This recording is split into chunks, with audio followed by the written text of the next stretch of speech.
Hey, Brian Jones here again for another edition of College Football This Week, brought to you by Nissan. You may not be on the field nor on the court, but when your team makes that last-second game winner and the fans go wild, it feels like victory. There's nothing like it in the world except for driving a Nissan. Get to Nissan, proud supporter of college athletics, and shop ChooseNissan.com today. Take on game day. All right, baby, it's finally here, the finale of the college football season, and we've seen this movie before. Big bad Alabama taking on the Clemson Tigers once again. Remember Deshaun Watson last year putting that Clemson Tigers team on his back and almost willing them to victory. Over 500 yards of total offense. Well, he may have to do that again, but he's got a little help in Wayne Goldman at running back and also big help in Mike Williams at the wide receiver position. That's the matchup I'm going to focus on. Mike Williams going up against Minkah Fitzpatrick, Marlon Humphreys in that secondary for Alabama. Will Deshaun Watson have time versus that Bama pass rush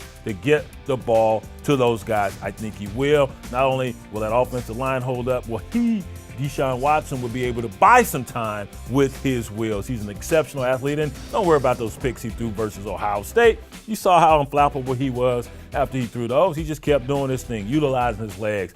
Precision passes when he needs to do that. That's going to be the key to knocking off Bama. On the flip side, Bama's offense, Jalen Hurts, the true freshman, I think he's finally going to look like a true freshman.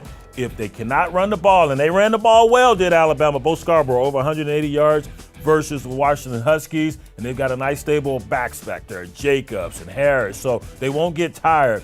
But this Clemson defense, will they be up to the task to stopping Bama's big, bad running game and forcing Jalen Hurts to utilize his legs or pass the ball? They've got to put Bama in third and long situations, make this freshman win the ball game for Alabama and force him into some turnovers because he's got 9 picks on the season. He's had a propensity to lay the ball on the carpet. He did that versus the Washington Huskies, but of course Washington couldn't make big bad Bama pay because Bama in that defense, once again, a non-offensive touchdown. Ryan Anderson, pick six, takes it to the house. This is going to be an exceptional football game.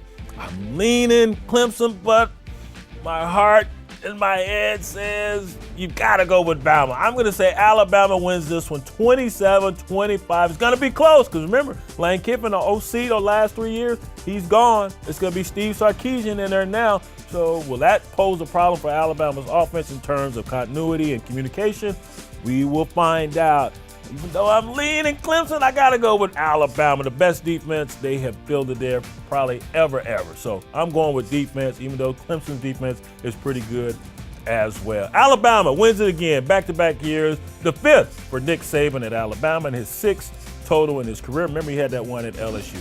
Roll Tide once again. You may not be on the field or on the court, but when your team makes that last-second game winner and the fans go wild, it feels like victory.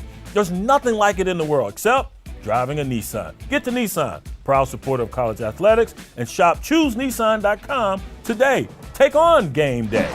I'm Brian Jones. That's it for this edition of College Football This Week, brought to you by Nissan. We'll be back next week to wrap all the festivities up from Tampa. We'll see you then.